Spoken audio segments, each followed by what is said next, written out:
아버지 하나님 감사드립니다.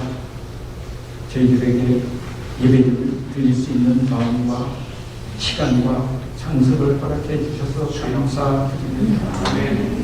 아버지 하나님, 이 시간 저희들이 마음을 다하고 힘을 다해서 주님 앞에 찬양 올려드리겠습니다.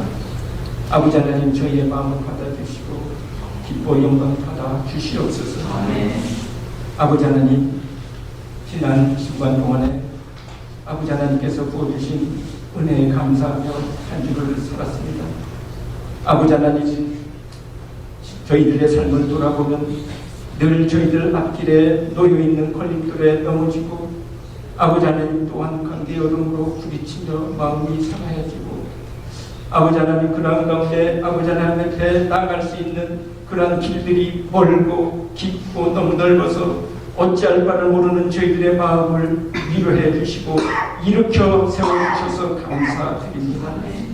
아버지 하나님, 저희들의 삶 가운데 아버지 하나님께 주시는 사명을 붙들고 살아갈 수 있는 힘을 주셔서 감사드립니다. 신앙 기도의 열흘 동안에 저희의 기도의 자리로 나아가면서 아버지 하나님께서 주시는 그 위로와 감사의 시간을 보내게 하여 주시고 마음의 준비를 하며 우리 자녀들을 위하여 VIP를 위하여 기도할 수 있는 능력을 허락해 주셔서 감사드립니다. 아버지 하나님, 부흥의 기간 동안에 말씀으로 저희들에게 일깨워 주시고 아버지 하나님께서 주신 저희의 삶 가운데 주신 사명을 발견해 나가며 그 사명을 지키려고 힘써 노력할 수 있는 힘과 능력을 허락해 주셔서 감사드립니다. 아버지 하나님께서 주시는 그 놀라운 능력을 저희들의 말과 행동으로 아버지 하나님 한 걸음 한 걸음 지켜낼 수 있도록 저희의 의지적 결단도 함께 해주시기를 간절히 바라고 원합니다. 때로는 아버지 하나님, 힘들어 주님 어찌합니까? 어찌해야 됩니까? 하는 저희들의 간절한 소망을 아버지 하나님 들어주시고 아버지 하나님, 저희들의 마음을 이끌어 주시옵소서. 아버지 하나님, 연로하신 어른들 주님 기억해 주시고 아버지 하나님, 세상의 질병으로 어려움 당하지 않도록 강건하게 붙들어 주시기를 간절히 간구드립니다. 아버지 하나님, 또한 우리 어린 자녀들 새학기를 맞아서 아버지 하나님 새로운 환경에 들어갔습니다. 아버지 하나님, 비록 세상 문화 속에 있지만 그들 마음속에 아버지 하나님 말씀으로 인해서 천국 문화가 지켜지게 아버지 하나님 주위에 많은 친구들을 만나는 친구들마다 선한 영향력을 미칠 수 있는 귀한 자녀들이 되게 도와주시옵소서. 아버지 하나님, 또한 오늘 참 친교를 위해서 수고하는 우리 목장 식구들 아버지 하나님 붙들어 주시옵소서. 이양바 목장 주님 기억해 주시고 아버지 하나님 그 목원들 기억해 주시고 아버지 하나님 또 예배를 돕는 우리 아버지 하나님 영문 목장을 지켜주시고 그 목원들을 지켜주시고 VIP를 지켜주시옵소서. 오늘도 아버지 하나님 말씀을 들고 계시는 우리 목사님 주님 기억해 주시고 아버지 하나님 그 입으로 전해지는 주님의 말씀이 또 한 주간 저희 삶을 살아내는 힘이 될 수 있게 도와주시고 아버지 하나님 그 말씀으로 저희들의 삶이 참 축복의 삶, 기쁨의 삶을 누릴 수 있는 한 주간이 되게 도와주시옵소서. 아버지 하나님, 이 시간 저희들의 마음을 올립니다. 아버지 하나님, 예배 마치는 그 시간까지 아버지 하나님께서 저희 마음을 열어주시고 한 주간에 살아가는 힘이 되어 주시는 아버지 하나님께 영광 돌리는 예배가 되게 도와주시옵소서. 감사드리고 예수님 이름으로 기도드립니다. 아멘.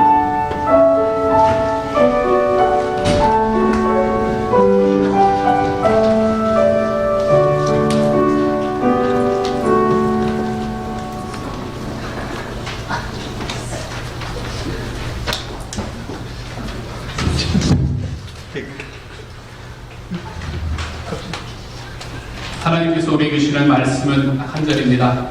제후기 33장 11절의 말씀입니다. 우리 같은 목소리로 읽도록 하죠. 같이 읽습니다. 시작. 주님께서는 마치 사람이 자기 친구에게 말하듯이 모세와 얼굴을 마주하고 말씀하셨다. 모세가 진으로 돌아가도 눈의 아들이며 모세의 젊은 무관인 요수아는 장막을 떠나지 않았다. 아멘. 저는 지난 심야 오겹줄 기도회를 준비하면서 여러분에게 기도에 관한 메시지를 전했습니다. 특별히 구약 성경에 나오는 6 사람의 기도에 대해서 함께 나누었지요. 아브라함의 중보기도, 자기를 알고 주님을 알게 되는 모세의 기도, 모든 상황 속에서 기도했던 다윗의 기도, 더뎌 보이는 응답에도 끈질기게 기도했던 하박국의 기도, 주님의 때를 기다릴 줄 알았던 다니엘의 기도, 그리고 느헤미야의 사명의 기도까지. 그러다가 여러분과 기도에 대해서 좀 더 나눠보면 좋겠다라는 마음이 들었습니다. 그래서 오늘부터 몇 주 동안 이 기도에 관해서 주일의 말씀으로 여러분과 함께 좀 나누어 보려고 합니다. 오늘은 먼저 모세의 모습을 보면서, 지난번과는 다른 부분에 있는 모세의 모습을 보면서 기도는 하나님과의 사귐입니다 라는 것을 여러분과 함께 좀 나누어 볼 수 있도록 하겠습니다. 오늘의 말씀은 짧습니다. 이 짧은 한 절의 말씀을 보면 모세는 하나님께서 친구처럼 대면해서 말씀하셨던 사람이었습니다. 여러분은 어떻습니까? 여러분은 하나님과 어느 정도로 친밀한 관계를 맺고 살아가고 계십니까? 하나님이 모든 믿는 이들의 아버지가 되신다라는 것은 부인할 수 없는 사실입니다.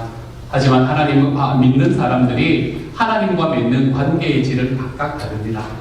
한 부모에게 자녀가 여럿이 있다고 하더라도 그 자녀들이 부모와 맺는 관계의 질이 각각 다 다르듯이 말입니다.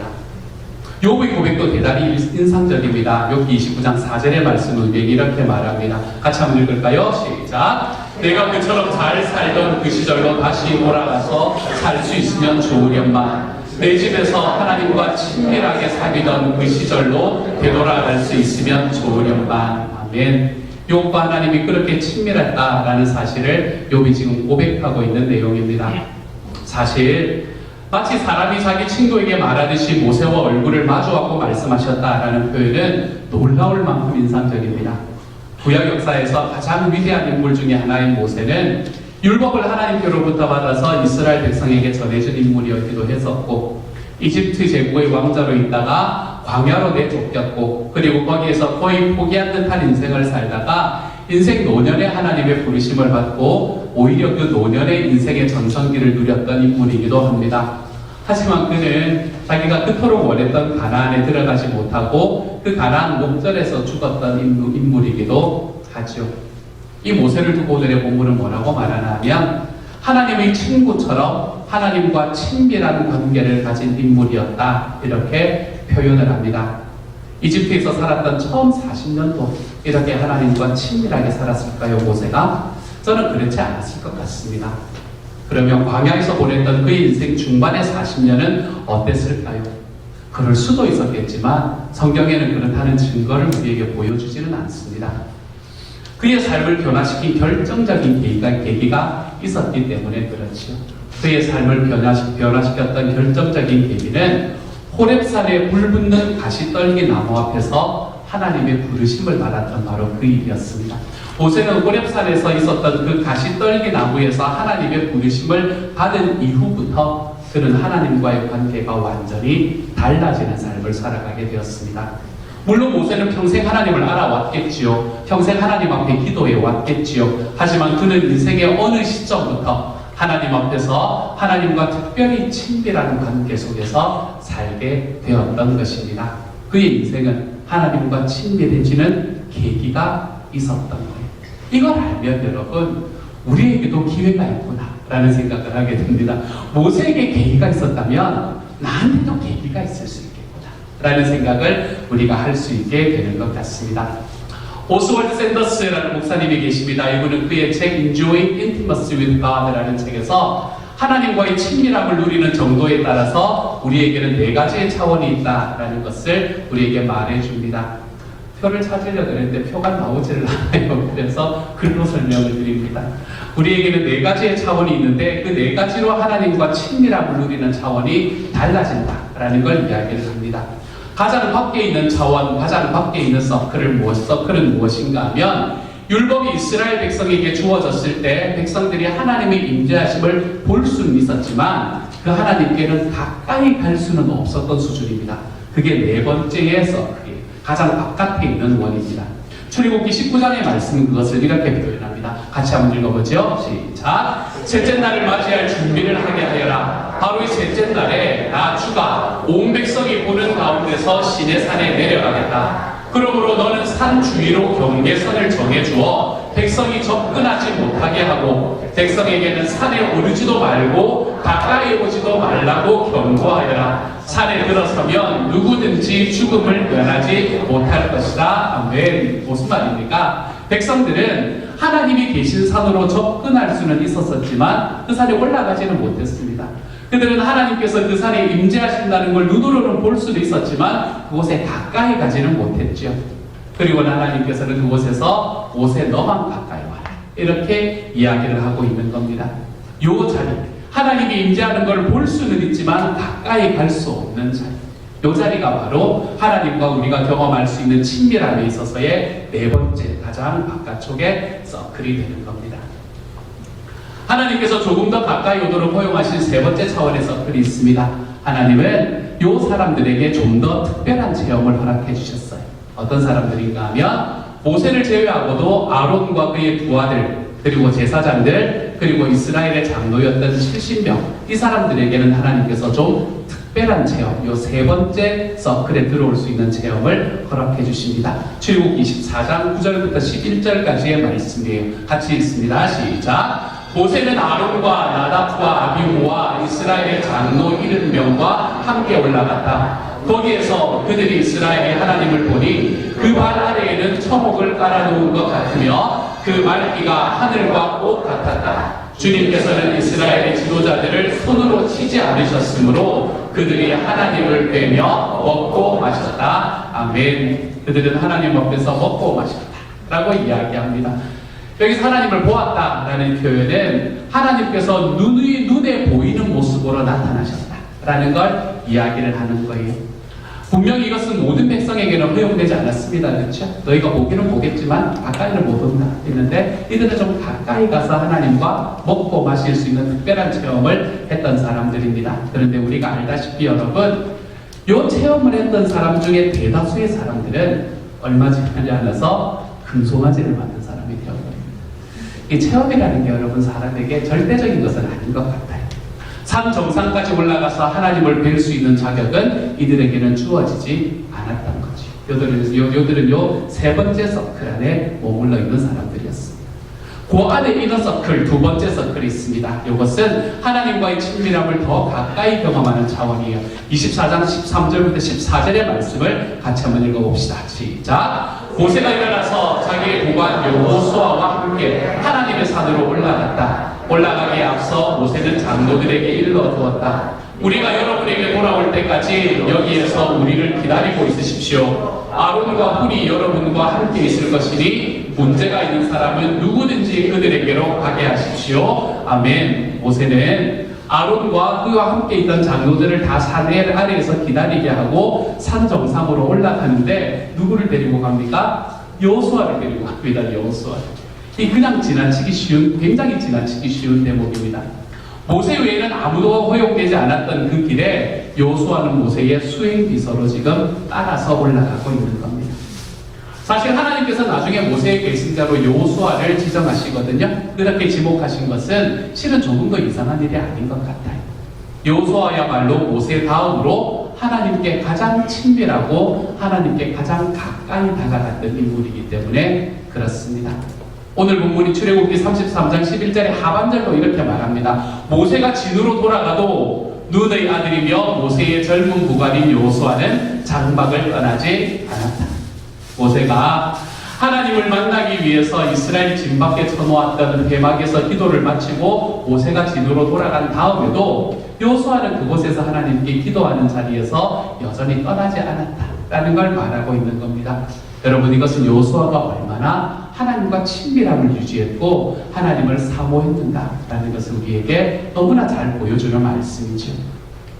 마지막으로 가장 중심에 있는 서클이 있습니다. 이건 하나님과의 친밀함을 가장 가까이서 누리는 차원이지요. 15절부터 18절까지의 말씀입니다. 같이 읽지요. 시작. 모세가 산에 오르니 구름이 산을 덮었다. 주님의 영광이 시내산 위에 머무르고 여새 동안 구름이 산을 뒤덮었다. 이튿날 주님께서 구름 가운데서 모세를 부르셨다. 이스라엘 자손의 눈에는 주님의 영광이 마치 산 꼭대기에서 타오르는 불처럼 보였다. 모세는 구름 가운데를 지나 산 위로 올라가서 밤낮 40일을 그 산에 머물렀다. 아멘. 하나님을 가장 가까이서 하나님을 가장 친밀하게 만나기 위해서 산 정상까지 올라간 사람은 딱 한 사람입니다.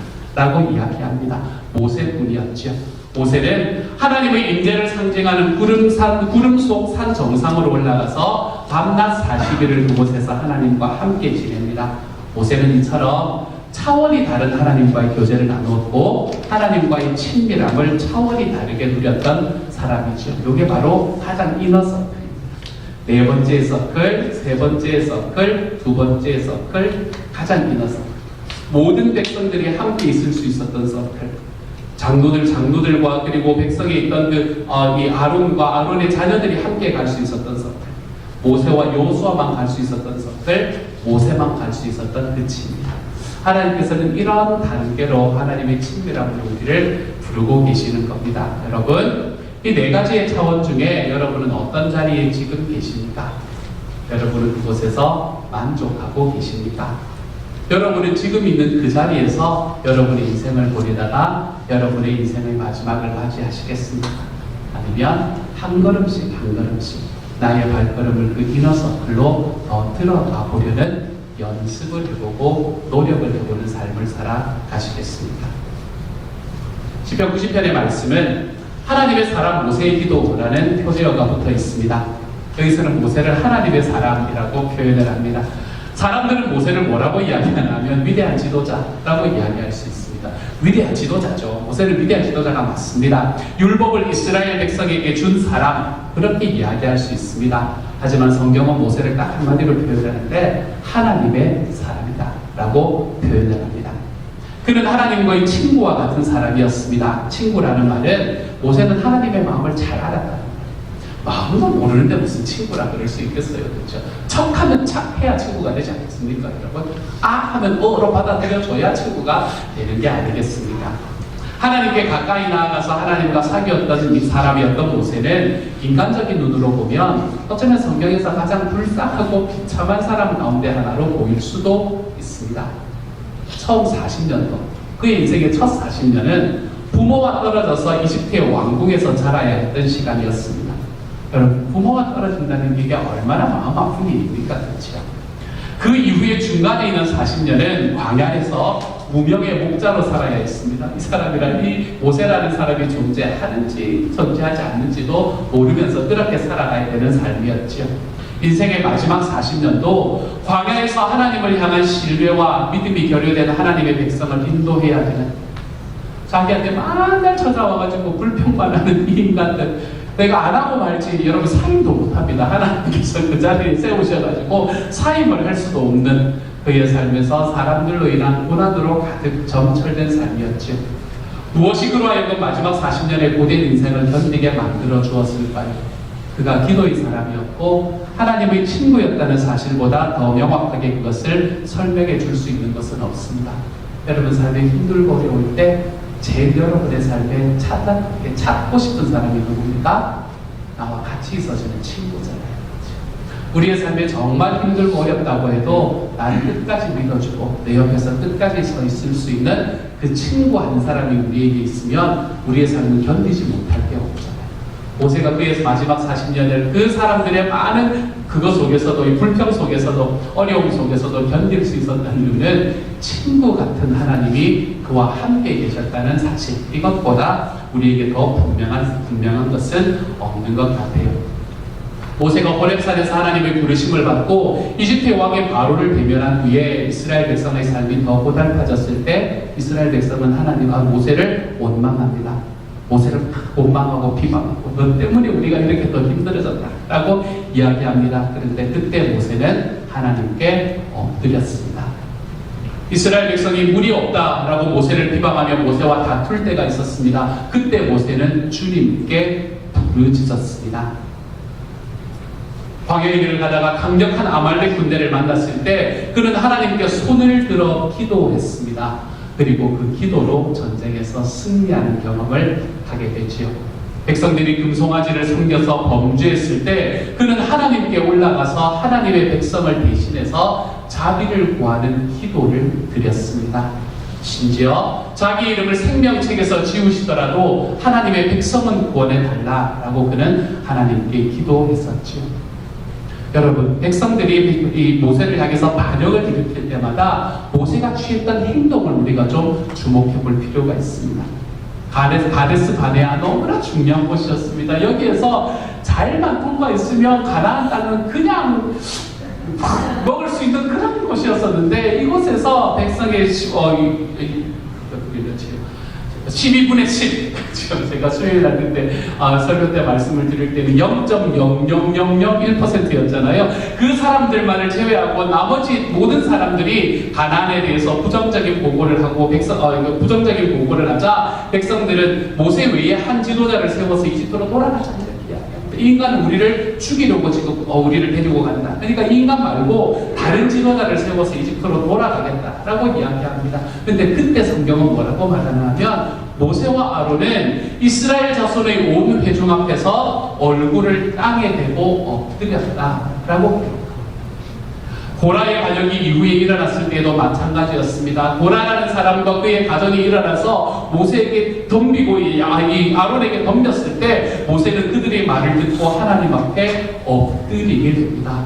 가데스에서 물이 없어서 백성들이 모세와 아론을 공격했을 때도 마찬가지였습니다. 그는 가장 먼저 다른 누구보다 하나님 앞에 나아가 하나님께 자기의 사정을 아뢰입니다. 여러분, 무엇이 모세로 하여금 이런 깊은 경험과 하나님 앞에 나아가 기도하는 것을 먼저 생각하는 걸 알고 배우게 했을까요? 우리가 만약에 그 길로 나아가지 못하고 있다면 모세와 우리의 차이는 과연 무엇일까요? 모세를 하나님의 친구로 만든 요인들이 몇 가지가 있습니다. 오늘은 그 중에 세 가지만 한번 살펴보려고 합니다. 첫 번째, 모세를 하나님을 친구로 만든 요인은 이것입니다. 빨간 글씨만 읽죠? 시작. 믿음으로 살아가려는 결단. 방법은 미숙해도 하나님은 동기를 보십니다. 아멘. 먼저 모세에 대한 히브리서의 증거를 보겠습니다. 히브리서 11장의 말씀입니다. 같이 읽죠. 시작. 믿음으로 모세는 어른이 되었을 때에 바로왕의 공주의 아들이라 불리기를 거절하였습니다. 오히려 그는 잠시 죄의 향락을 누리는 것보다 하나님의 백성과 함께 학대받는 길을 택하였습니다. 모세는 그리스도를 위하여 받는 모욕을 이집트의 재물보다 더 값진 것으로 여겼습니다. 그는 장차 받을 상을 내다보고 있었던 것입니다. 아멘. 모세는 바로의 왕궁에서 공주의 아들이라고 불리며 호의호식하는 것보다 고난받는 하나님의 백성의 편에 서서 그들과 함께 고난을 받는 것이 더 낫다고 판단합니다. 그리고 자기가 그 길을 살아갔을 때에 하나님께서 장차 상 주실 것을 바라보고 이집트에 있는 재물들을 포기하는 자리로 걸어가지요. 이것이 모세의 믿음의 결단이었다라고 성경은 이야기합니다. 이것이 그의 나이 40세 때 일어난 일입니다. 근데 여러분, 한 가지 이상한 일이 있습니다. 여기에서 모세의 믿음의 결단은 너무나 훌륭하지 않았습니까? 하나님 앞에서 자기가 갖고 있는 것들을 주님보다 덜 소중하게 여기며 그것들을 포기하는 그러한 결단을 했던 게 얼마나 아름다운 일이었습니까? 근데 문제는 방법이 너무나 서툴렀다는 것. 자기가 가지고 있었던 그 믿음을 하나님 앞에 표현하는데 그 방법이 뭐였나 하면 이집트 사람과 이스라엘 사람의 싸움에 간섭하는 거였습니다. 그러다가 자기의 화를 못 참아서 이집트 사람을 쳐 죽이는 사건이 발달이 되어서 그는 결국 자기가 행했던 그 믿음의 결단, 그 믿음의 고백 아무것도 해보지 못하고 광야로 도망가 버려야만 했었습니다. 하지만 그의 방법이 아무리 서툴렀다고 하더라도 그의 동기는 분명히 하나님의 백성의 편에서 고난을 함께 하기로 한 것이다 라는 것을 하나님이 인정하고 계시는 겁니다. 그의 동기가 얼마나 나에 대한 믿음에서 시작된 건가 라는 걸 하나님이 흡족하게 바라보고 계신다는 거죠. 여러분, 우리 삶의 행위에는 동기가 있지 않습니까? 그렇죠? 내가 우리의 삶에 일어나는 어떤 결과물을 보고 그 결과물로 나의 삶의 모든 것을 판단할 수는 없습니다. 우리는 그렇게 볼 수가 있지만 하나님은 우리를 그렇게 보시지를 않습니다. 하나님은 외모를 취하지 않고 중심을 보신다 라고 말합니다. 무슨 말입니까? 우리의 동기를 살피신다 라는 이야기를 의미하는 거죠. 사람들에게는 겉모습이 괜찮으면 다 용납이 됩니다. 예전에 아무리 큰 죄를 지어도 예쁘면 죄가 낮아진다 이런 이야기를 예전에 좀 많이 하지 않았습니까? 여러분, 우리가 겉모습이 괜찮으면 다 용납이 됩니다. 결과가 괜찮으면 그 동기들 같은 것들은 다 그냥 인정받게 되어 있습니다. 하지만 믿음으로 살겠다는 동기에서 나오는 결단 없이 하나님의 친구라는 이 결과가 나타날 수는 없는 겁니다. 우리는 하나님의 친구가 되고 하나님과 가까이 살아가기 위해서는 내가 믿음으로 살겠다라는 이 동기에서 나오는 결단이 있어야 합니다. 친구는 같은 마음을 품는 사람이지요. 믿음으로 살겠다는 동기가 없이 내가 종교 생활을 아무리 열심히 한다고 해도 그것은 결코 하나님을 기쁘시게 할 수 없는 겁니다. 내가 하나님 앞에 나의 종교 생활을 만들어갈 때, 사랑하는 여러분, 나의 믿음으로 하나님 앞에 결단하는 이 동기에서 시작할 수 있는 하나님의 사람들이 되어가시기를 소망합니다. 여기 있을 때 하나님께서는 저와 여러분에게 야, 너가 내 친구가 되어주는 게 맞구나, 나와 같은 마음을 품고 살아가는 게 맞구나, 이렇게 우리에게 이야기를 해주실 것입니다. 두 번째로 모세의 삶에서 우리가 바라볼 수 있는 것은 이겁니다. 두 번째 것만 같이 읽죠. 시작. 광야의 삶과 고난, 즐거움은 감사를 잊게 하지만 고난은 기도하게 합니다. 아멘. 모세는 인생의 중반 40년을 광야에서 보냈습니다. 왕궁에서 40년을 보낸 그 첫 40년과는 너무나 대조되는 삶이었지요. 이 중간에 있는 이 40년을 우리는 한마디로 딱 표현하면 뭐라고 표현할 수 있나 하면 낮아짐이라고 표현할 수밖에 없습니다. 모세는 하나님 앞에 사용되기 위해 낮아짐을 경험해야만 했습니다. 모세가 왜 광야로 가게 되었습니까? 그의 동기는 너무나 옳았지요. 하지만 그가 선택한 방식은 너무나 미숙했는데, 여러분, 그 미숙함은 어디에서 나온 것일까요? 모세가 왕궁에서 왕자로 기름을 받으면서 그의 마음에 생기게 되었던 그의 교만함, 그의 자신감에서 흘러나온 것이라고 볼 수 있습니다. 모세는 내가 원하는 것, 내가 생각하는 것을 내가 할 수 있다라고 생각했던 사람이었죠. 그런 미숙함은 결국 하나님을 영화롭게 할 수 없습니다. 자기 자신의 가치를 높이고 자기의 의의를 쌓는 결과만 가지고 올 뿐입니다. 그래서 하나님은 모세를 낮추십니다. 그것이 그가 광야에서 보낸 40년의 세월에 대한 해석입니다. 모세의 40년의 광야 생활은 그의 고난이고 그의 낮아짐입니다. 사랑하는 여러분, 낮아지지 않고 하나님께 나아갈 수 있는 사람은 한 사람도 없습니다. 아브라함도 모세도 다윗도 모든 하나님의 사람들은 다 이 낮아짐을 통해서 하나님 앞에 나아갔습니다. 이 점에서 우리는 이렇게 말할 수 있어요. 즐거움은 감사를 잊게 하지만 고난은 우리가 기도하게 만듭니다. 광야는 우리의 기도처입니다. 우리는 광야에서 하나님을 만나지. 우리 인생의 광야를 주시는 목적은 우리를 낮추어서 하나님께로 나아오도록 만드는 게 하나님의 목적입니다. 모세에게 그 기간은 무려 40년. 여러분, 자기 인생의 3분의 1이 이 광야에서 허송세월 하듯 흘러가 버렸습니다. 너무 길다고 여겨주십니까, 여러분? 인생의 3분의 1이 허송세월 하듯이 흘러가 버리는 이 상황이 너무 길다고 느껴지십니까? 하지만 모세의 삶 전체를 보십시오. 그가 살았던 120년의 삶은 버릴 데 없이 하나님께서 사용하셨던 삶이었습니다. 비록 모세 자신은 그것이 허비한 시간처럼 느껴졌을지라도 말입니다. 하나님께서는 모세의 삶에 단 한순간도 버리지 않고 하나님은 그를 하나님의 사람으로, 하나님의 사명자로 사용하시는 그 길을 모세와 함께 걸으셨던 거지요. 광야의 삶과 고난의 삶이 없이 하나님의 친구가 되는 사람, 그런 사람은 없습니다. 하나님은 하나님의 친구가 되기 위해서 하나님의 마음을 깊이 이해하는 자리로 가기 위해서 하나님은 우리를 광야로 이끌어 가십니다. 자기 아들을 십자가에 가시면서 하나님께서 느끼셨던 그 마음, 어쩌면 아무런 관계가 없는 그 사람을 구원하시기 위해서 자기의 아들을 죽이셔야만 했던 그 마음, 여러분, 이런 마음들을 우리들의 마음속에 좀 경험하고 그것을 이해할 수 있게 하기 위해서 하나님은 우리를 광야로 데려가십니다. 그러므로 우리가 광야에 갔을 때, 고난이 닥쳤을 때 우리가 거기서 해야 되는 일은 하나님께서 낮추실 때 좀 낮아지는 겁니다. 그리고 하나님 앞에서 무릎을 꿇는 일입니다. 여러분, 우리가 하나님 앞에 무릎 꿇을 때 내 계획을 도와주실 하나님께 무릎 꿇는 게 아닙니다, 여러분.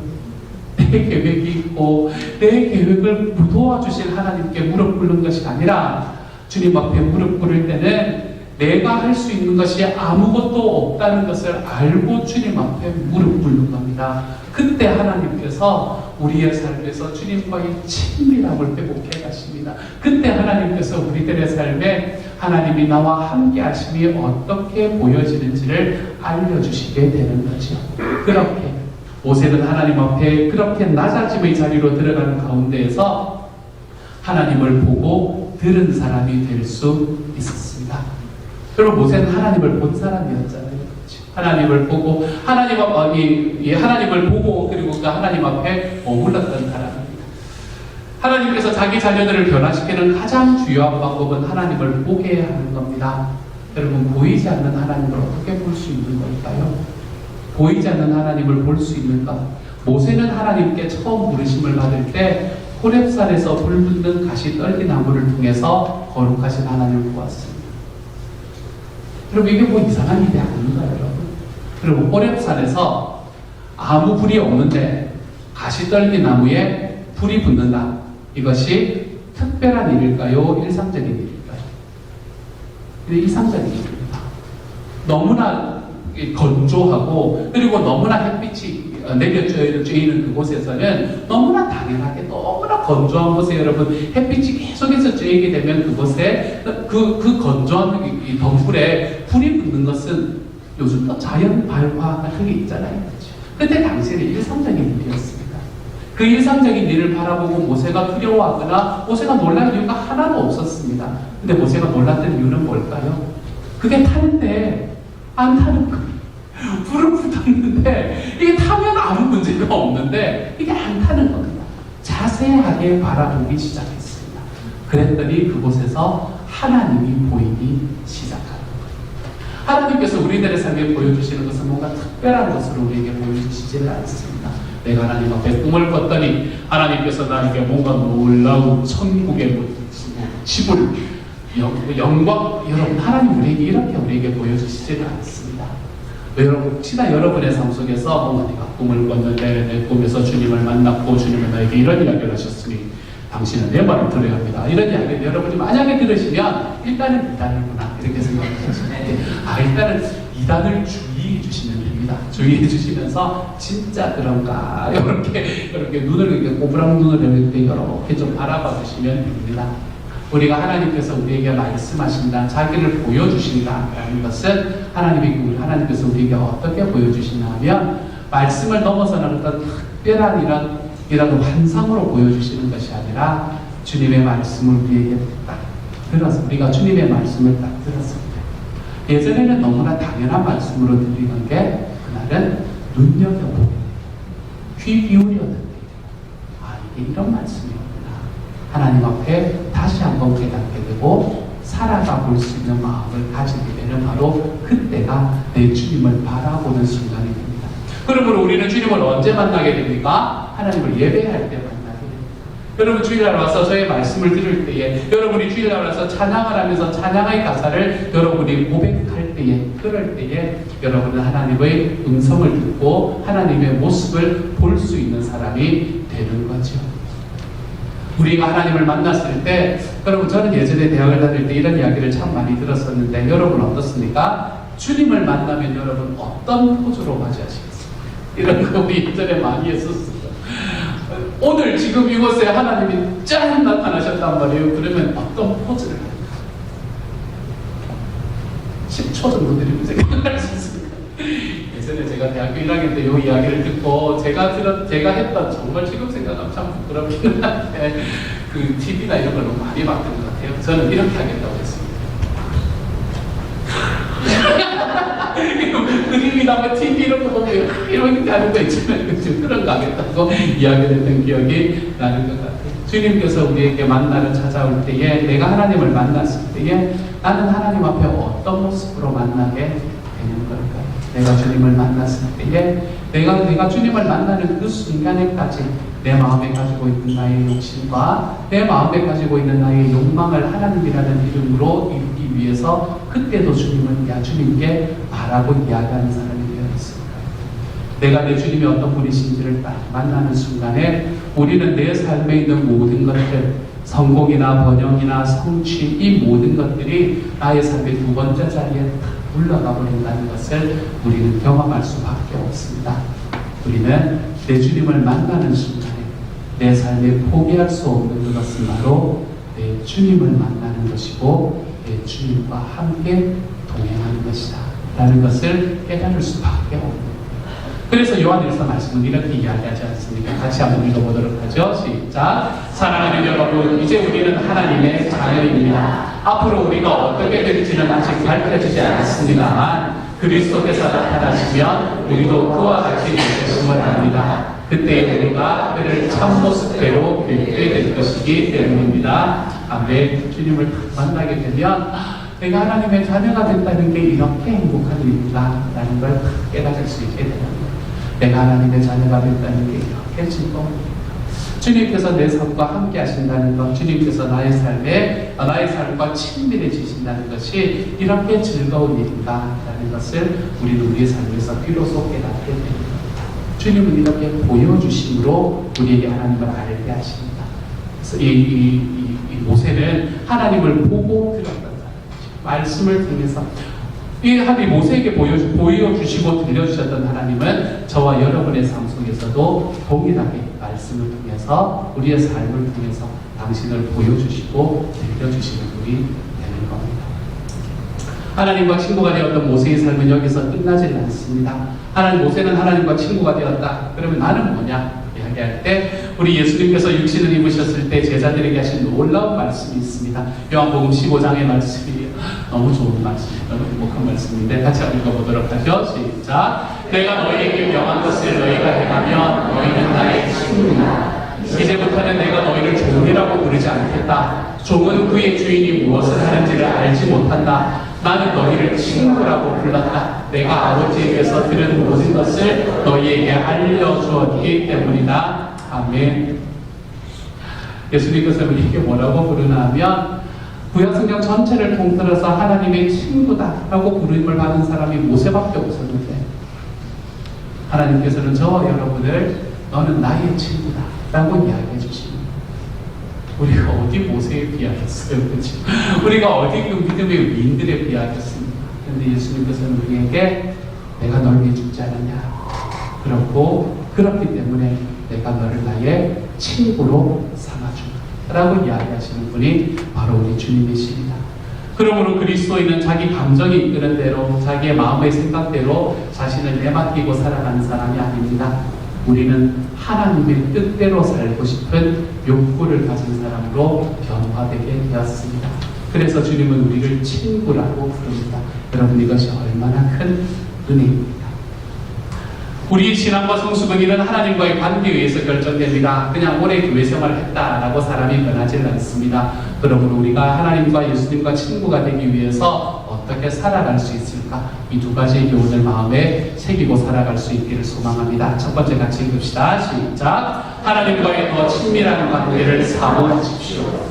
10년을 믿어도 20년을 믿어도 하나님이 그냥 멀리 계시는 신 이상 이하도 아니라면 여러분 우리의 삶이 얼마나 안타깝겠습니까? 이것이 얼마나 안타까운 일이 아니겠습니까? 그렇게 하나님을 모른 채 죽음을 맞는다면 거기에 무슨 소망이 있겠습니까?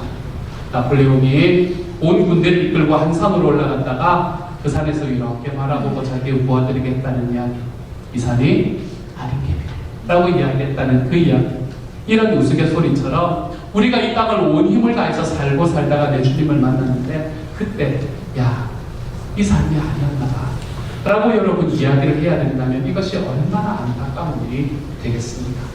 주님과의 친밀함이 인생의 성패를 결정합니다. 우리 인생의 관계도 천국의 소망도 우리 주님과 내가 얼마나 친밀한가 이것이 그 중심이 됩니다. 그러므로 사랑하는 여러분, 할 수 있는 한 새벽을 깨우는 사람이 되어 가십시오. 할 수 있는 한 중보기도의 자리에 굳건히 서 있을 수 있는 하나님의 사람이 되어 가십시오. 기도는 우리의 삶의 동력이 된다는 사실을 놓지 마십시오. 잊지 마십시오. 주님과 가깝게 다가갈 수 있는 예배와 기도의 자리를 사모하십시오. 그 길로 걸어가십시오. 그곳에서 내 하나님과 내가 얼마나 친밀한 관계를 맺을 수 있는지를 경험하십시오. 두 번째, 여러분에게 소원 이것입니다. 같이 읽죠. 시작. 대가를 지불하십시오. 여러분이 지금까지 살면서 잃어버린 기회들이 있지 않습니까? 고난을 통한 은혜의 기회들이 왔지만 결국 여러분 자신의 불순종과 영적인 부주의함, 영적인 게으름 이런 것으로 놓쳐버린 일들이 있지 않습니까? 만약에 나의 부주의함이나 나의 게으름으로 놓쳐버렸던 이 고난의 은혜가 기억이 난다면 이제는 그 기회를 잡으십시오. 여러분의 삶에 있는 고난의 자리를 결코 허비하지 마십시오. 그 가운데 무슨 좋은 일이 일어나려고 하나님이 우리를 그 자리에 세우시는지를 살펴보십시오. 우리에게 합력하여 선을 이루게 하시는 주님께서 우리의 삶에 더 좋은 일이 일어나고 있습니다 라는 고백을 하시기 위해서 할 수 있게 하기 위해 지금도 힘쓰고 계심을 좀 믿어주십시오.